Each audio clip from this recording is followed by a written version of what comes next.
할렐루야. 주님의 이름을 찬양합니다.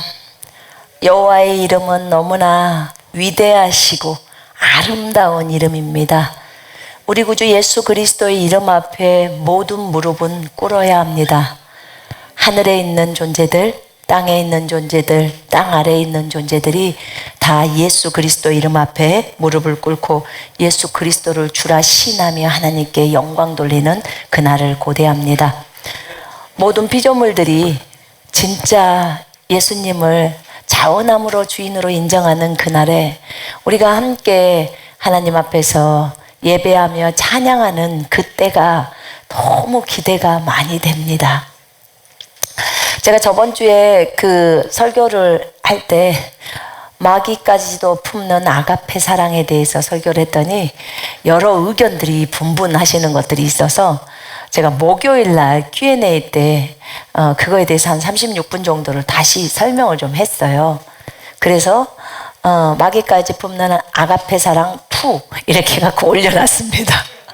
그거 거기 그 부분만 잘라가지고 올리라 그래서 올려놨어요. 1, 2를 들어보시면 마귀는 대항해야 되는구나. 당연히 대항을 하죠. 악에 대해서는 대항을 하죠. 그러나 아버지의 마음을 생각해 보시라는 거예요.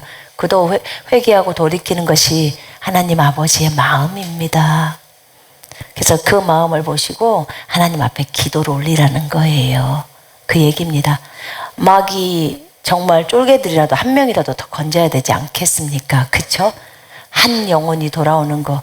우리가 저 하늘에서 있다가 같이 있다가 그리고 각자가 지상으로 내려오고 그들은 타락해서 가고 그런 존재들이 되어버린 거잖아요.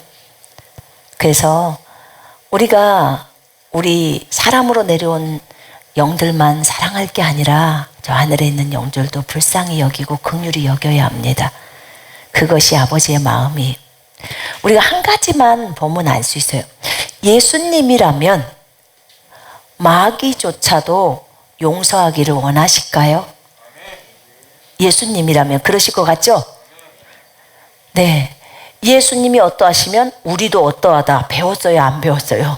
요한일서 4장 17절에서 배웠잖아요. 예수님이 용서하시면 우리도 용서해야 되는 거예요.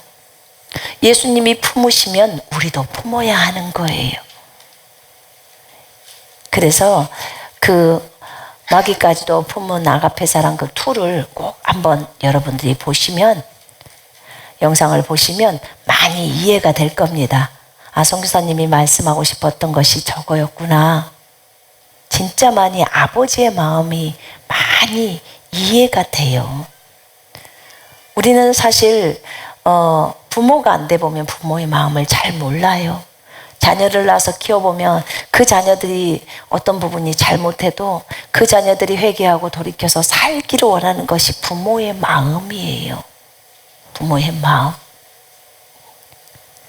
여러분, 마귀까지도 품는 아가페 사랑은 그 아가페 사랑이 아니고서는 안 되는 거예요.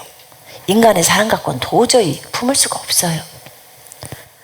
그 아가페 사랑은 하나님의 사랑이잖아요. 하나님이 우리를 품어주듯이. 이것을 제가 설교하고 나니까요, 묵상을 하는데 김정은이 품는 것도 별로 어려움이 안 돼요. 왜냐면 이 땅에 내려온 인간이잖아요. 그죠? 인간으로 내려온 존재이기 때문에 저 하늘의 영들도 다 품는데 이건 같은 완전히 하나님의 아들, 딸들로서 이것을 위해서 준비된 존재들이기 때문에 다 품을 수 있어야 하는 거예요. 그래서 여러분들이 그들을 놓고 기도해야 돼요. 첫 번째 품는 사랑은 어떨 때 품어지냐면 먼저 기도하는 거예요. 그들을. 사랑하지 않으면 기도 안 합니다. 그래서 그렇게 기도하면서 그 영혼들이 다 돌아올 수 있도록 얼마나 예수님이 그 기도를 기뻐하시겠습니까? 진짜 너무너무 기뻐하시죠. 어떤 분, 제가 마귀까지 품는 아가페 사랑을 설교하니까 마귀가 또 대적하면 안 된대. 누가 대적하지 말라고 해서 대적하라고 그랬죠. 하나님께 복종하라, 마귀를 대적하라. 그리하면 그가 너희로부터 도망하리라. 대적해야 돼요. 그리고 아직 영적으로 어리신 분들은 제가 저번 주에 설교했던 말씀 못 먹어요. 그래서 아직 내 수준이 영적으로 어리다 그럼 그거 잠깐 내려놔요. 내려놓고 나중에 성장하면 다 받을 수 있습니다. 마귀를 대적하면서 가는 거예요. 대적하라고 했다고 우리가 막 마귀한테 완전히 쌍욕을 하거나 그러지 않잖아요. 주님도 그렇게 안 하셨는데. 사탄아 물러가라 이렇게 하시잖아요. 우리는 예수 이름으로 마귀는 떠나갈지어다 그러잖아요. 피조물이기 때문에 우리가 마음대로 막 쌍스러운 욕을 하거나 그래서는 안 돼요. 예수님도 그렇게 안 하시는데 우리가 그렇게 하면 안 되잖아요. 미가엘도 모세가 시체 갖고 가려고 하는 것 때문에 다툴 때에도 미가엘이 루시퍼에게 욕하지 않았어요. 주께서 너를 책망하시리라 이렇게 한 거예요. 주께서 너를 책망하시리라. 그래서 그 부분 우리가 이걸 보면 영적 존재들도 서로에 대해서 이렇게 하지는 않구나.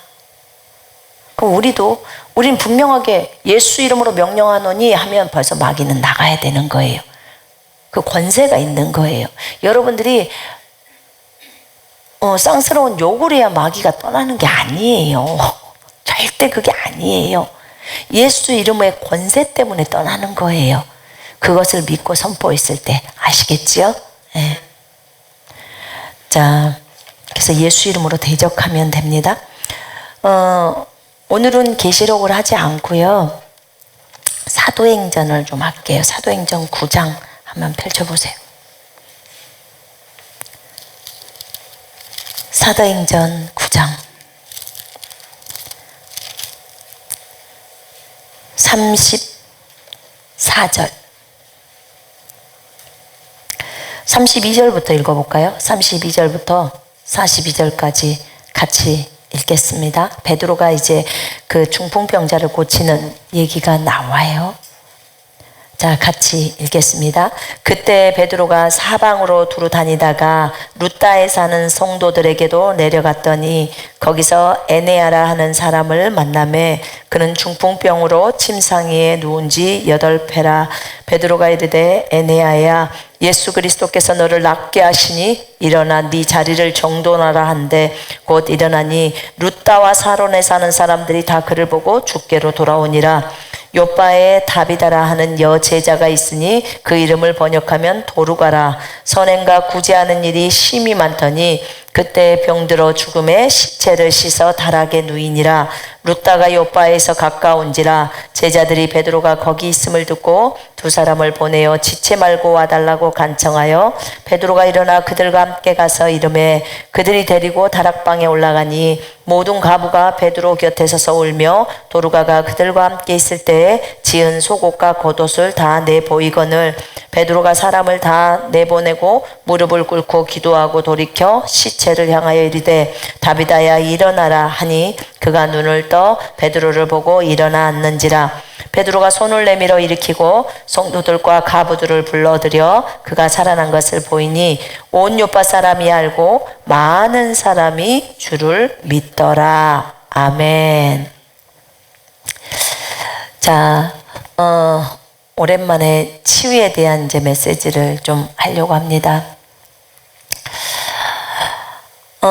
사도행전 9장을 지금 사도행전을 쭉 읽고 있었는데 9장에 와서 이제 바울이 회심을 합니다.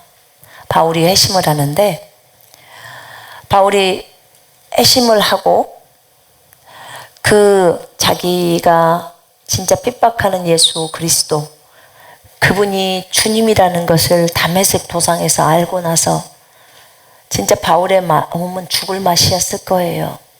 진짜 눈을 감아버리고 싶지 않을까 싶어요. 그런데 눈이 멀어서 있다가 이제 아나니아라는 제자에게 이제 가서 바울의 눈을 뜨게 할 수 있도록 성령의 충만함으로 받을 수 있도록 기도하게 하십니다. 제가 그 9장을 읽으면서 아나니아에 대해서 제가 이런 생각을 했어요. 진짜 아나니아는 수지 맞았다.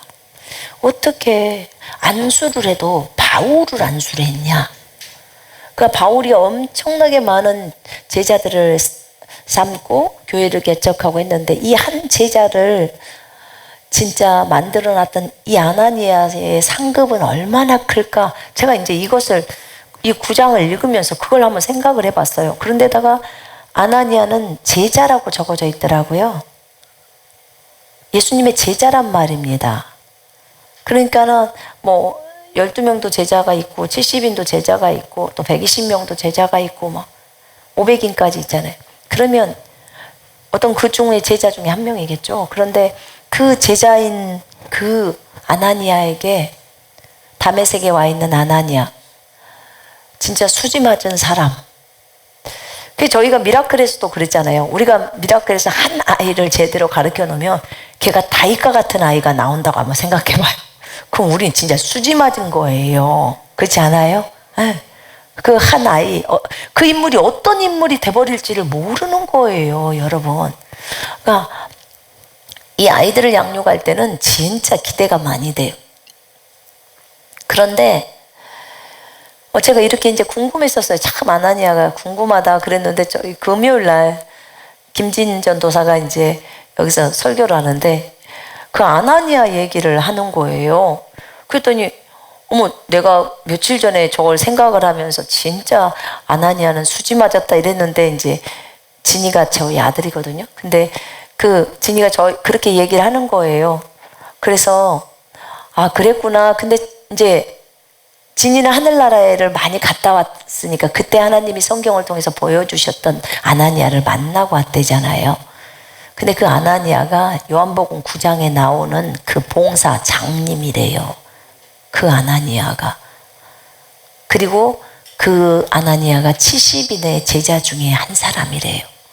그가 다메섹에 있었을 때 하나님이 가라고 했던 거예요. 그리고 그 사람이 나중에 교부가 됐다고 예수님이 알려주시더래. 그럼 그렇지.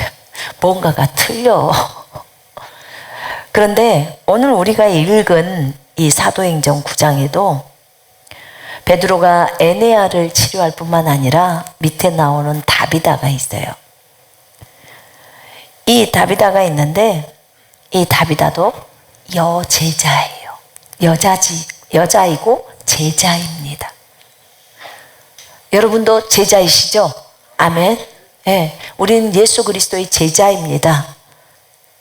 여자 제자든 남자 제자든 상관없어요. 저 하늘나라 가면 성이 없어요. 그래서 우리는 다 그리스도의 신부입니다. 우리가 제자예요.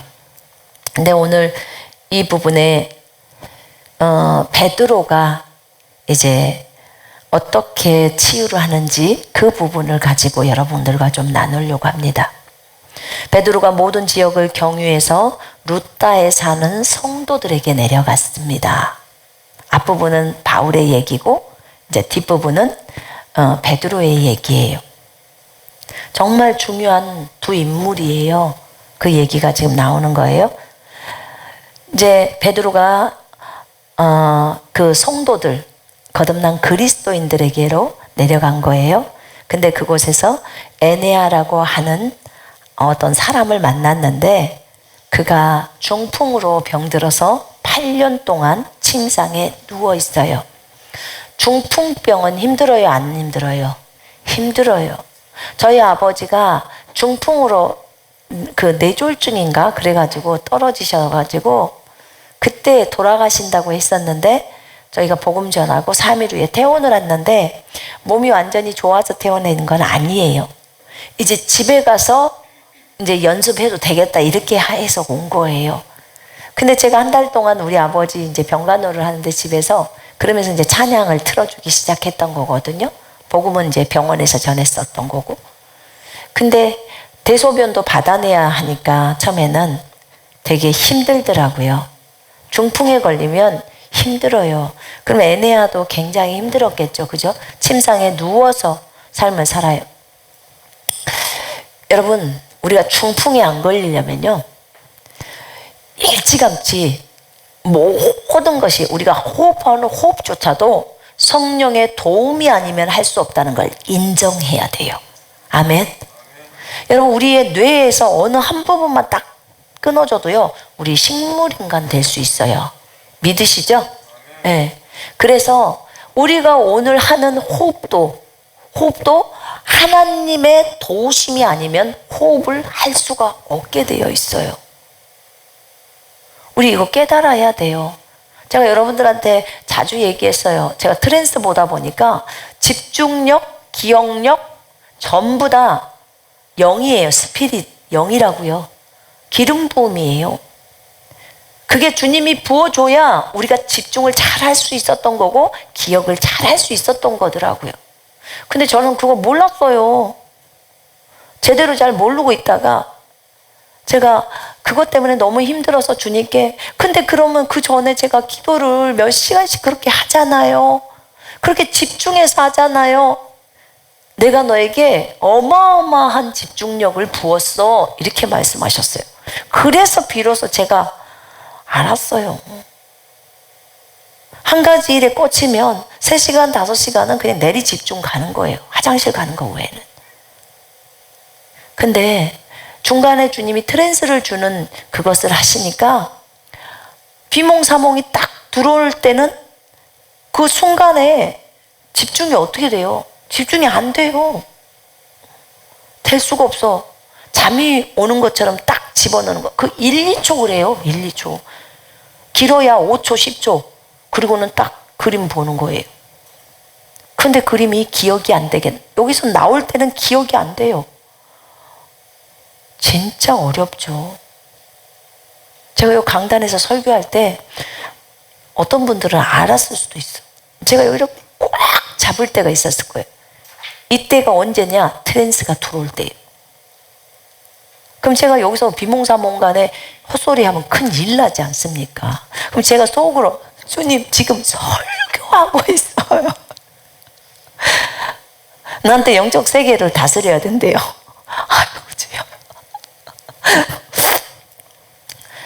근데 하나님은 그걸 통해서 저를 겸손케 하셨어요. 아, 나는 주님의 은혜가 아니면 10초도 기도를 못하는 사람이구나. 아, 나는 주님의 은혜가 아니면 한 가지도 기억을 할 수 없는 존재구나. 제가 이걸 배운 거예요. 그럼 어떻게 돼요? 겸손하죠. 겸손해요. 진짜로. 여러분, 만약에 한번 생각해 봐요. 여러분한테 만약에 오늘 여러분들에게 기억을 딱 주님이 가져가셨다. 그럼 여러분은 즉시로 집에를 찾아갈 수 있을까요? 없을까요? 못 찾아가요. 못 찾아가요, 여러분. 이게 이 기억을 지워버리는 거예요. 아무것도 기억이 안 나요. 제가 그냥 대충의 꿈이면, 환상이면 기억을 안 해도 되지만 하나님의 메시지를 갖고 온 천사들이 나타나는 그런 환상들이에요. 그럼 얼마나 중요합니까? 근데 그것도 기억이 안 돼 버리는 거예요.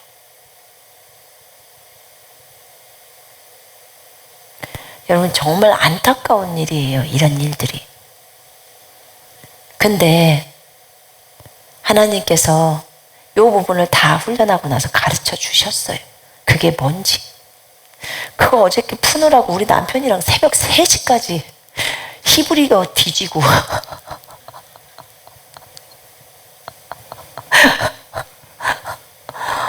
와, 진짜 그 말의 의미가 히브리어 단어가 있었어요. 진짜 하나님께 감사해요. 하나님이 다 말씀하시는 것들을 가려놨다가 이제 열어주신 거예요. 정말 감사해요. 여러분도 다 경험하시기를 바랍니다. 경험을 안 하려면 방법이 있어요. 나는 그런 시간을 세월을 줄이고 싶다 그러면 일찌감치 지금부터 가는 거예요. 주님, 저는요 주님의 은혜가 아니면 1분도 제대로 못 써는 그런 사람이에요. 이걸 계속 고백을 하시라고요. 주님의 은혜가 아니면 나는 10초도 집중할 수 없는 존재인 것을 제가 인정합니다. 이렇게 하시면 여러분은 이 과정을 거치지 않아도 되겠지요.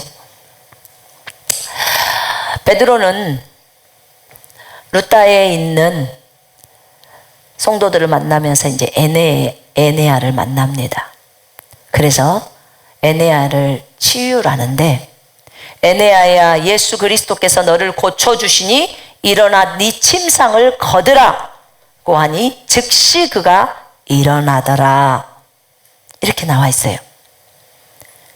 그래서 이 치유에 대해서 제가 주님께 물었어요. 근래 주님, 성령님 그때 베드로의 마음이 어땠어요? 그 다음에 베드로의 믿음은 어땠나요? 베드로의 생각은 어땠나요? 그냥 우리도 치유를 해야 되기 때문에 알아야 되잖아요. 지금 제가 예수님처럼, 예수님이 눈에 보이게 저한테 계시다면 제가 보겠지만 그게 아니었기 때문에, 성경을 통해서 보기 때문에 베드로가 어떤 마음으로 했다는 것은 여기 안 적어져 있잖아요. 그러니까 그 당시에 베드로의 마음이나 생각을 저에게, 믿음을 가르쳐 주세요, 성령님. 이렇게 이제 구했어요. 알려달라고. 그랬더니 뭐라고 주님이 저에게 알려줬냐면, 그는 믿음으로 예언했다, 이렇게 하시더라고요. 그는 믿음으로 예언했다. 아, 베드로가 믿음으로 예언을 한 거예요? 그랬더니 예언은 선포다 라고 하셨어요. 그는 믿음으로 선포를 했대요. 에네아야, 예수 그리스도께서 너를 고쳐주시니 일어나 네 침상을 거두라. 은과 금은 내게 없으나 내게 있는 것을 내게 주노니 나사렛 예수 그리스도의 이름으로 일어나 걸으라. 지금 똑같아요. 사도행전 3장하고. 베드로는 그걸 예언을 해버린 거예요. 그냥 뱉어버린 거예요. 믿음으로 선포를 해버린 거래요, 이게. 자, 예언을 할 때는 믿음의 분량에 따라 예언하라고 그랬죠. 그죠? 내 믿음이 그만큼이 안 되면 그 선포를 할 수 있을까요? 없을까요? 못해요. 못합니다. 하나님에 대한 신뢰가 있어야 그것을 선포할 수 있는 거예요. 주님이 저한테 가르쳐 준 것은 그거였어요. 믿음의 분량대로 선포를 한 거예요.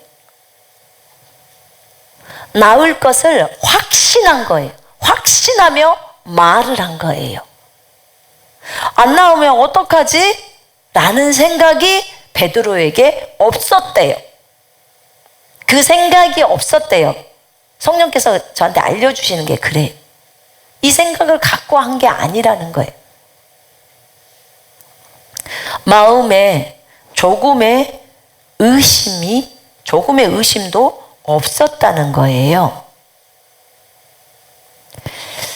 여러분, 성경에 보면요, 믿음의 선한 싸움을 싸우라, 이런 말 있죠? 알아요? 네, 사도 바울이 말하죠. 믿음의 선한 싸움을 싸우라. 그래서 묵상해 봤어요, 제가. 믿음의 선한 싸움을 싸우라. 주님, 믿음의 선한 싸움을 싸우라고 그랬어요. 믿음의 선한 싸움? 그러면 믿음의 선한 싸움을 싸울 때, 그러면 내가 누구랑 싸우나요? 자, 봐요. 믿음의 선한을 빼고 믿음의 싸움을 해라.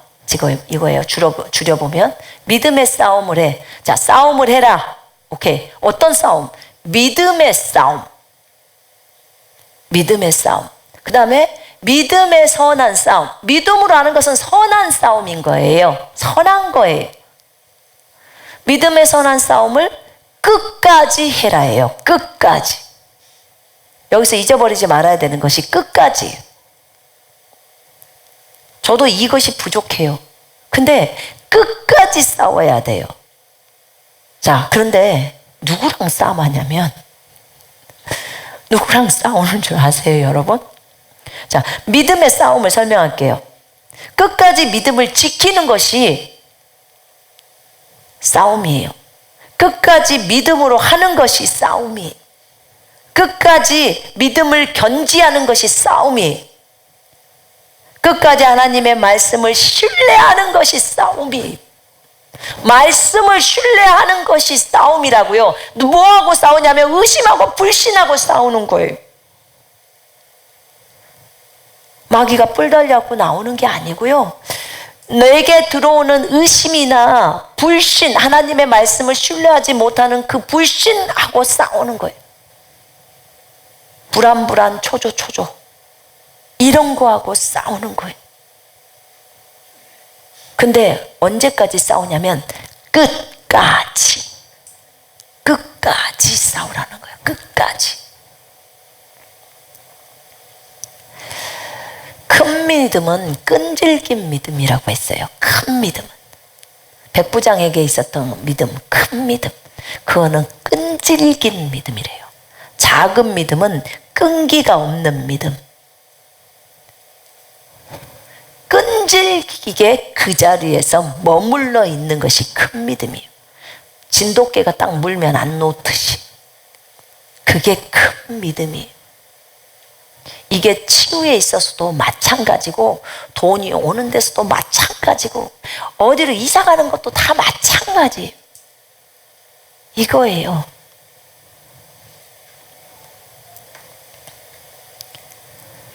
믿음의 행동을 하는 것. 그러면 믿음의 행동을 계속하게 되면 결국 기적은 일어나게 되어 있는 거예요. 자, 하나님을 믿고 하나님을 신뢰해서 하나님이 하라고 하는 그 자리에서 움직이지 않고 딱 있는 거예요. 제가 어느 날 여러분들한테 보여드렸죠. 성경책 위에 딱 발을 딛고 서라 그랬죠. 성경책을 맨발로 올라 서라니까요.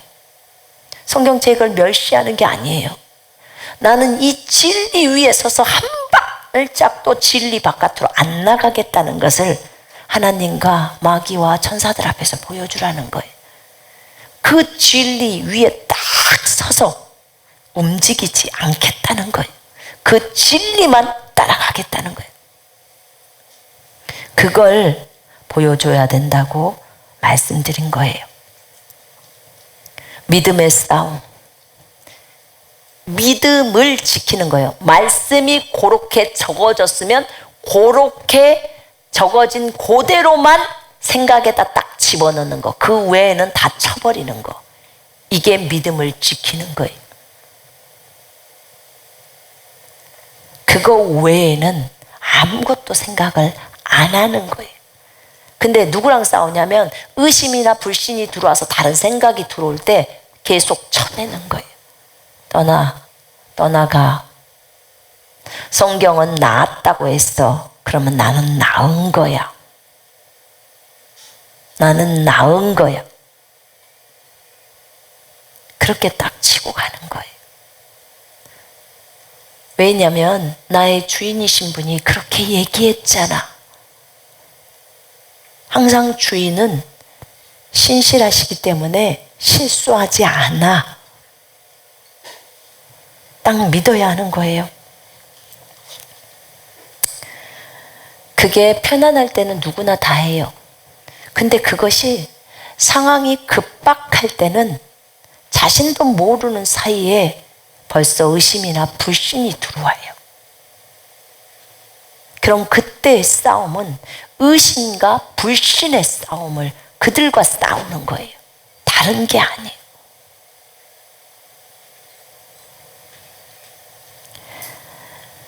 이렇게 우리는 의심의 영, 불신의 영과의 싸움이라는 것을 아셔야 합니다. 상황은 우리가 믿음의 선한 싸움을 싸울 때요, 상황보다도 더 중요한 것은 진리예요. 맞죠? 진리. 진리가 무엇이라고 말하는지가 가장 중요한 거예요.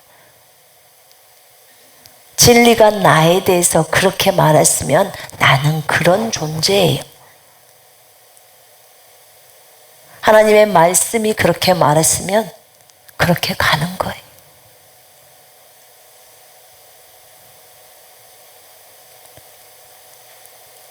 진짜 하나님의 말씀 앞에서 우리가 어떻게 한 발짝 한 발짝을 움직이며 걸어갈 것인가? 이것은 굉장히 중요한 거예요. 중요한 거. 여러분들도 치유를 받으실 때 자기 자신이 만약에 질병이 있다면 예수 그리스도의 이름으로 선포하시고 그것에서 이제 싸움, 전쟁이 딱 시작이 되는데 의심과 불신을 떨어내는 전쟁이 시작이 되는 거예요. 그걸 성공하면 기적이 딱, 치유라는 기적이 드러나요. 아토피가 일어날 때도 눈에 보이는 건 긁는 것들이 나오죠. 그런데 아니야. 진리는 나를 낳았다고 해. 나는 강건해. 라고 주장하고 그렇게 믿는 거예요. 왜냐하면 진리이신 분이 베드로전서 2장 24절을 썼기 때문이야 라고 하는 거예요. 정말 하나님이 그렇게 말씀하신 거, 어떤 상황보다도 진리 위에 서는 것이 너무너무 중요해요.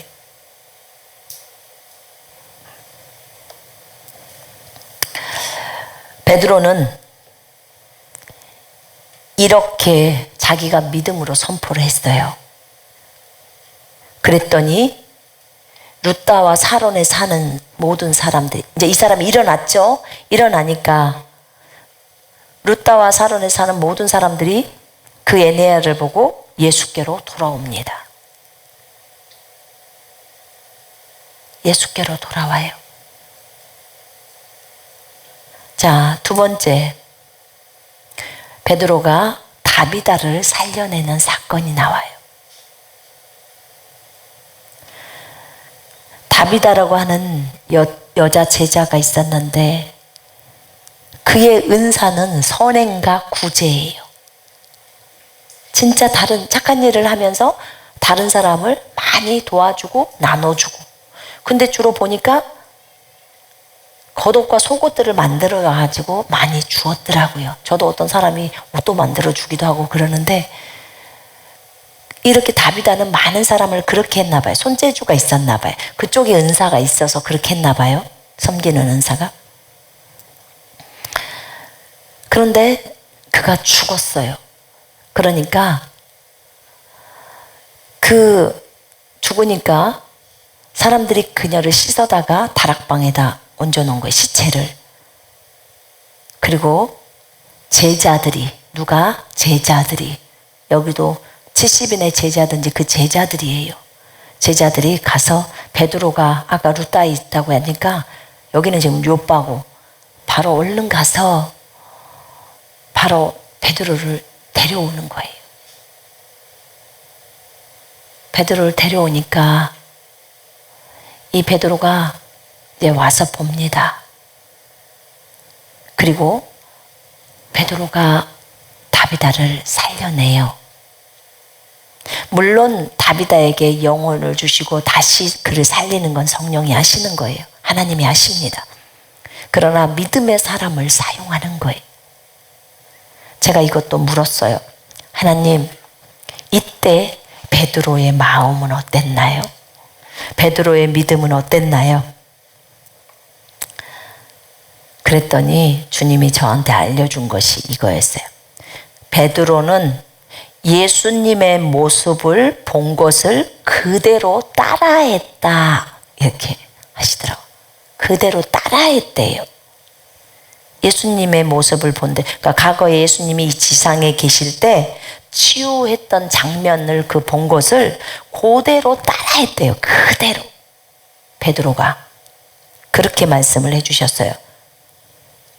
자, 베드로가 40절에 보니까 베드로가 그들을 다 내보내고 무릎을 꿇고 기도한 후 시체를 향해 돌아서서 다비다야 일어나라고 말하니 그녀가 눈을 떴으며 베드로를 보자 일어나 앉더라. 여러분 여기 보면 베드로가 먼저 이 사람 다비다를 살릴 때 먼저 뭘 했냐면 이제 제자들이 이 자매가 죽었어요 라고 이제 얘기를 한 거예요.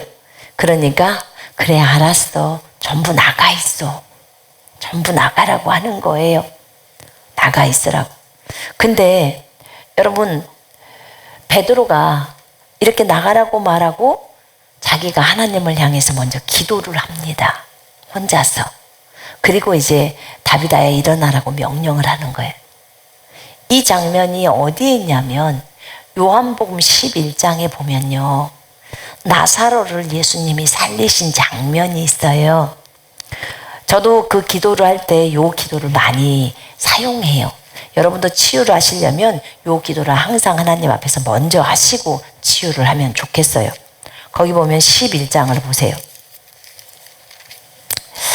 41절에 예수께서 눈을 들어 말씀하시기를 아버지시여 내 말을 들으신 것을 감사하나이다.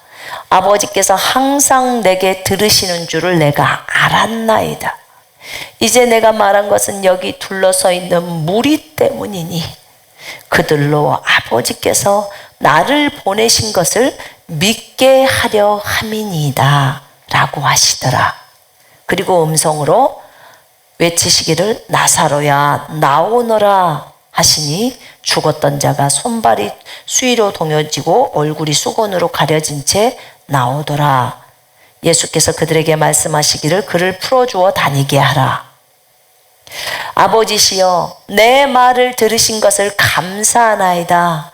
아버지께서 항상 내게 들으시는 줄을 내가 알았나이다. 제가 요 부분을, 요 두 구절을 제가 항상 치유할 때 사용을 많이 했습니다. 아버지는 항상 내 기도를 듣고 계신다. 여러분도 한번 해보세요. 베드로도 예수님이 하셨던 욕을 보고 그대로 따라했다는 거예요. 그리고는 명령했을 때 다비다가 일어나는 거예요. 그뿐만 아니라 또 하나의 그 부분이 따라하는 것이 있었는데 다른 사람들을 다 나가라고 했어요. 그 방에서 다 나가라고. 마가복음 5장에 보면 야이로의 딸을 살리는 사건이 나와요. 그 유출병 사건이 나오면서 야이로가 자기 딸이 죽어가고 있다고 예수님을 모시고 가는 사건이 있습니다. 근데 중간에 그 유출병 자매가 있으니까 거기를 먼저 치유를 한 거죠, 주님이. 그러고 났는데 그 종들이 와가지고 선생님을 더 괴롭히지 마세요. 당신 딸은 죽었습니다. 이렇게 말하는 거예요. 그때 그 아버지의 심정이 얼마나 괴롭겠냐고요. 그죠? 정말 괴로워서 미칠 것 같을 거예요. 딸이 죽었으니까. 근데 그때 예수님이 이런 말을 해요. 두려워 말고 믿기만 하라. 두려워 말고 믿기만 하라. 이렇게 말을 해요. 그가 두려웠으니까 그랬죠. 사람이 죽게 되면 두려움이 들어와요. 그 아이랑 영영이 헤어진다는 생각이 들어오는 거야. 순간. 저희도 이번 주에 경험을 했어요, 이걸. 저기 이쁜 꼬맹이가 경기를 하느라고 죽음을 넘나들어.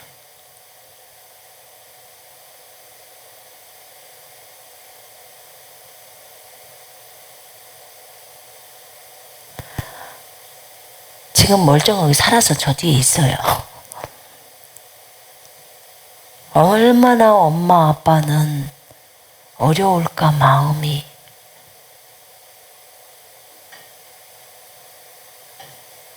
병원에 가도 특별히 해주는 것도 없고 무슨 검사를 해주는 것도 아니라더라고요.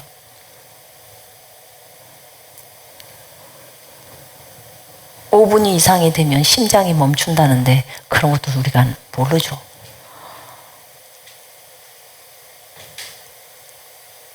근데 참으로 믿음의 사람들이 기도해서 다 살아난 거예요.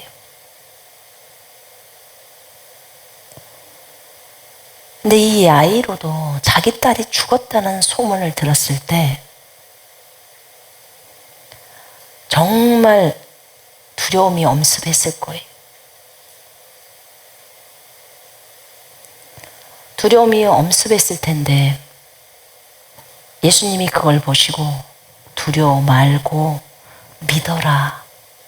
믿기만 해라. 믿는 사람은 평안해요. 맞죠? 믿는 사람은 평안해요. 근데 그것을 믿지 못하는 사람은 두려움에 벌벌 떠는 거예요.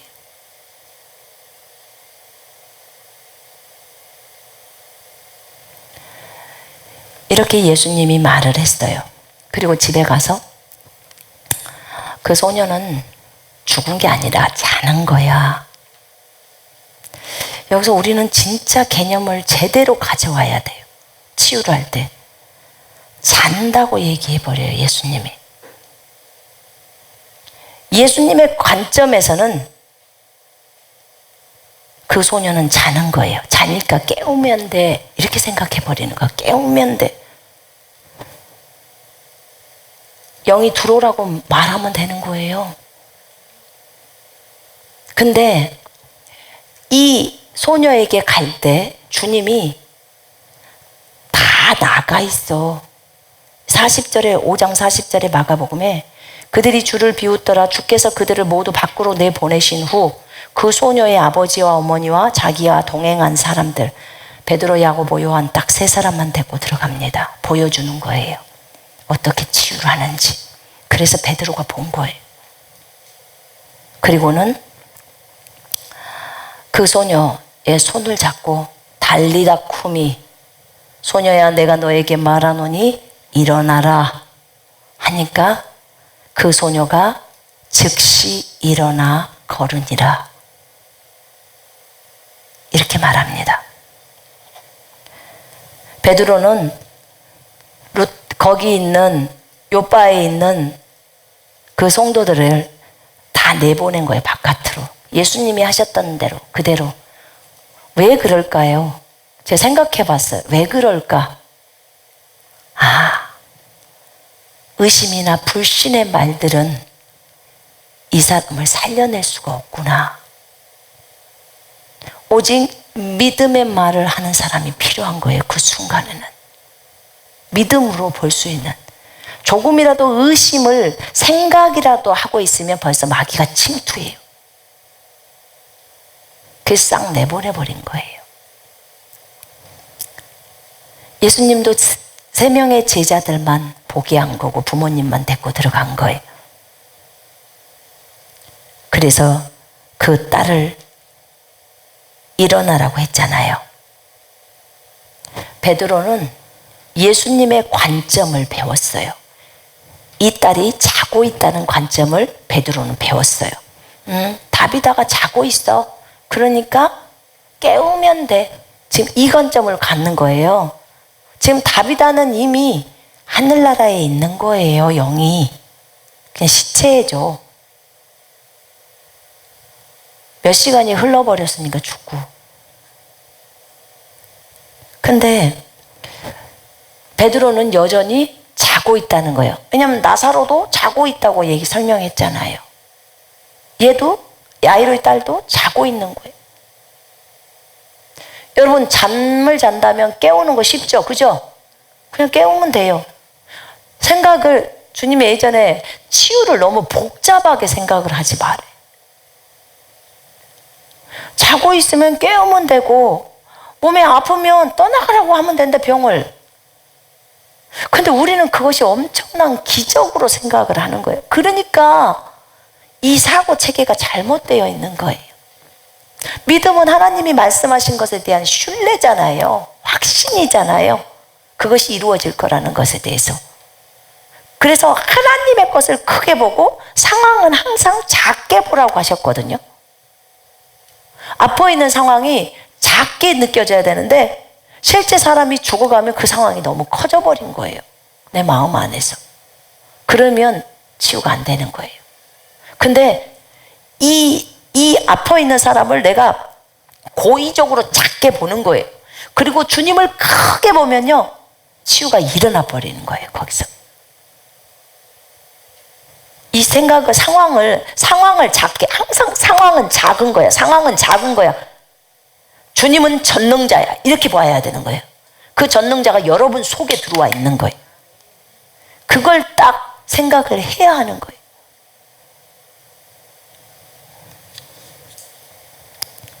그래서 베드로는 이 관점을 취했던 거예요. 예수님이 갖고 있는 관점. 예수님이 야이로 딸에게 말했던 것과 똑같이 일어나라. 베드로도 그대로 따라서 이름만 바뀌었지. 다비다야 일어나라. 아주 큰 소리를 지르면서 다비다야 일어나라 이렇게 했을까요? 아니요. 베드로는 주님을 보고 그대로 따라했다고 성령님이 가르쳐 주셨기 때문에 별로 그렇게 어려웠지 않았을 거라는 생각이 들었어요. 제자들은요, 스승이 치유하신 그 장면들을 자세히 보았던 거예요. 자세히. 그리고 그것을 본 그대로 따라서 행했어요. 그럼 주님, 저희는 어떻게 해야 할까요? 주님이 그러시더라고. 진리가 있는데 너희가 예수 이름으로 명령을 하게 되면 이 진리가 명령하면 나간다고 했으면 그러면 그건 떠난대. 근데 이 진리 위에다 상황을 딱 올려놓으면 안 된다는 거예요. 진리 밑에다 놔야 된다는 거예요, 상황을. 진리는 말씀이잖아요. 하나님의 말씀이 최고로 높아야 하는 거예요. 그분의 말 한마디에 창조가 다 일어나 버리니까 그건 밑에다 놓으라는 거예요. 그 얘기를 하셨어요. 그래서 그것을 밑에다 놔야 이 질병이 떠나간다는 거예요. 관점을 빨리 바꾸라고 하는 거예요. 관점을. 그럼 저희들은 어떻게 할까요? 너희는 복음서를 봐라. 복음서 안에 예수님이 어떻게 치유를 하셨는지를 상세하게 기록을 해냈대. 그래서 이렇게 치유에 대한 내용을 많이 적어놨대요. 여기서 했던 것을 다른 두 복음서에서 또 설명해 놓고 조금 다른 관점도 적어 놓고. 그것은 베드로나 다른 사도들이 내 곁에서 나를 보고 배웠던 것처럼 너도 그 사복음서를 통해서 보고 배우는 거야. 걔는 직접 눈으로 바로 옆에서 현장에서 배웠지만 너희는 성경을 통해서 배우는 거야. 모르면 성령님께 물어봐.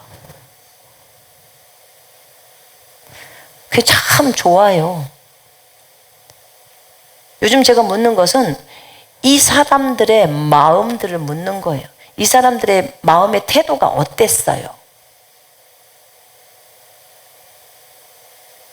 제가 물었어요. 네, 제가 그걸 알았었어요. 바울이 눈이 멀었다가 눈을 떴잖아요.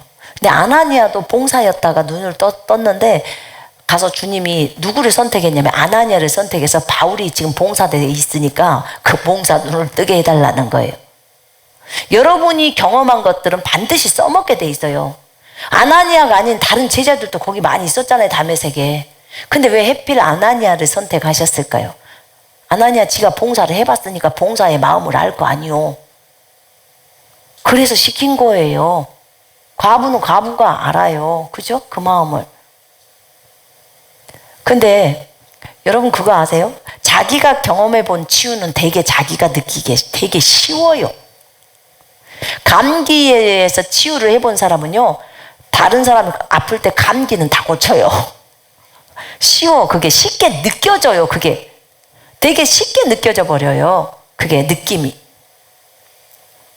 그런 것처럼 바울이 바에수라는 사람을 만나요. 그죠? 근데 그 사람을 13장에선가 만나죠. 그죠? 근데 그를 만나서 그가 복음을 방해하니까 바로 주님의 손이 너를 치시리라 하면서 팔을 칩니까? 손을 칩니까? 발을 칩니까? 눈을 칩니까? 눈. 자기가 해봤잖아. 그러니까 제일 쉬운 거 하는 거예요. 뭐라고? 자기도 3일만 봉사해봤잖아요. 그죠? 그러니까 너도 잠깐 동안 태양을 보지 못하리라 그래요. 잠깐 묶은 거예요. 오랫동안 묶어놓으면 안 돼요. 그 권세를 그렇게 써먹으면 안 되는 거예요. 자기가 너무 쉬워서 눈을 한 거예요. 여러분들이 어떤 부분에 있어서 치유를 자주 했던 그 분야가 있잖아요. 어떤 사람은 피부 치유를 잘해요. 그러면 그 사람은 어디를 가도 어떤 사람의 피부도 다 고쳐내요. 너무 쉽거든요. 그 분야는 엄청 쉬워져요. 그러니까 그 분야에서는 업이 돼버린 거예요. 뛰어넘은 거예요. 그럼 거기에 관계되는 질병은 나한테 되게 쉬워져요. 경험 있으신 분 손 한번 들어봐요. 감기부터 시작해서 해보셨을 텐데 경험 있으시죠? 손 들어봐요. 있어요. 이렇게 있다니까요. 그것을 뛰어넘지 못하면요 어렵게 느껴져요. 그래서 하나님이 그렇게 할 수 있도록 하시는 거예요. 바울도 봉사는 쉬웠단 게요. 사람을 눈멀게 하는 게 쉽단 말입니다. 안 해본 사람은 어렵죠. 어렵게 느껴지는 거예요. 어쩌면 바울이 어려웠던 것이 감기일 수도 있어요. 그건 안 해봤잖아요. 근데 어떤 사람은 감기가 또 너무 쉬울 수 있어요. 여러분, 주님이 저희에게 요구하신 것은 성경을 통해서 치유에 대한 것을 분명히 보고 그대로 행동해라 라고 말씀하셨어요. 저에게도 그랬어요. 상황을 보지 마라. 진리가 무엇라고 말했는지를 보고 그대로 믿음을, 하나님에 대한 신뢰를 견지해라. 그 자리에 그대로 견지해라. 그래야 내가 일을 하는 것이다. 그게 큰 믿음이라고 하셨어요. 여러분, 되게 힘든 질병 중에 하나가 뭐냐면 만성병이에요. 만성병. 만성병은 보통 떠나가는 것 같다가 또 들어오기도 하고 그런데요. 근데 그것도 뿌리를 뽑아야 돼요. 근원이 다 말라야 돼요. 그래서 한 번의 믿음의 싸움 갖고 안 되면 2번, 3번, 10번, 100번 언제까지? 끝까지 해야 하는 거예요. 그래서 결국은 그 질병으로부터 해방되어야 하는 거예요. 아멘. 주님이 채찍 맞은 것은 우리를 낫게 하기 위해서 맞았다고 했어요. 그럼 그분을 억울하게 해서는 안 되겠죠. 그죠? 여러분들이 다 기도하고 있는 것들이 있어요. 몸 안에 있는 질병들도 있을 것이고 필요한 것들도 있을 것이고 그거 기어이 할 수 있어야 합니다. 아멘.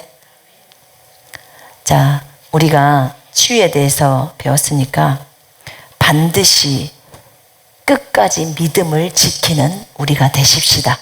믿음의 싸움을 끝까지 하는 우리가 되십시다.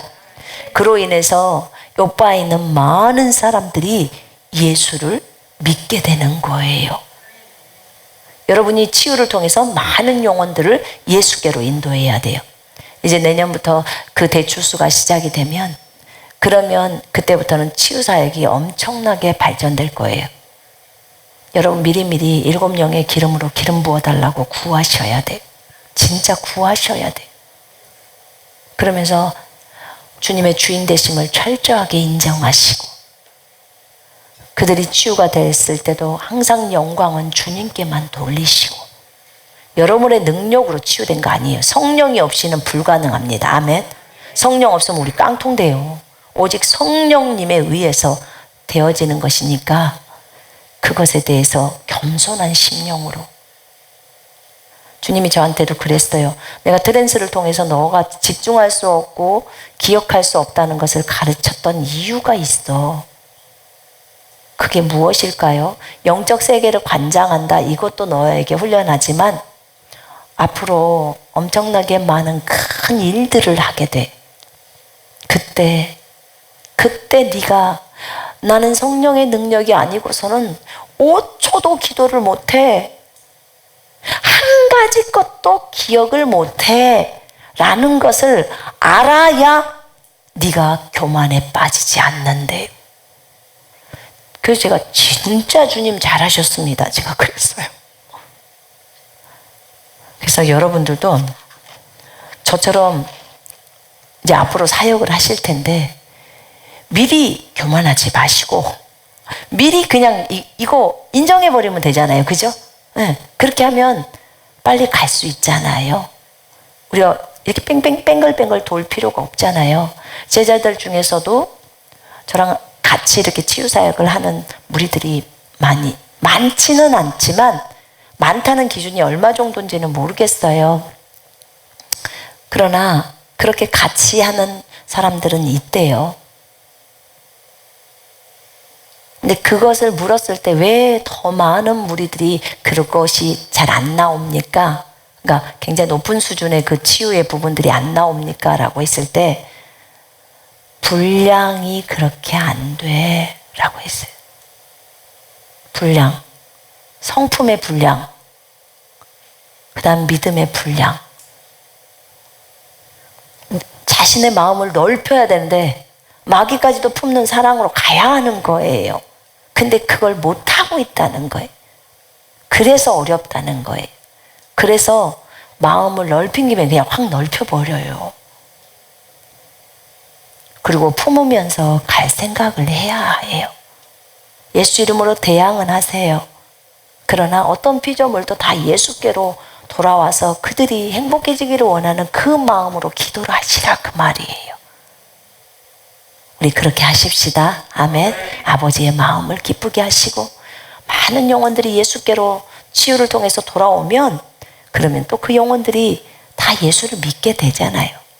그럼 바로바로 또 군사훈련을 시켜야 돼요. 그러니까 여러분들이 군사훈련을 스스로 많이 준비해 놔야 돼요. 1가부터 52가를 완전히 내 걸로 준비시켜 놔야 영혼들을 가르칠 수 있죠. 나는 그때 가서 할래요. 늦어요. 안 시켜요. 그런 사람은 하나님이 미리 준비된 영혼을 하나님이 쓰시는 겁니다. 주의 일에 게으르지 맙시다. 아멘. 영 안에서 열심을 내십시다.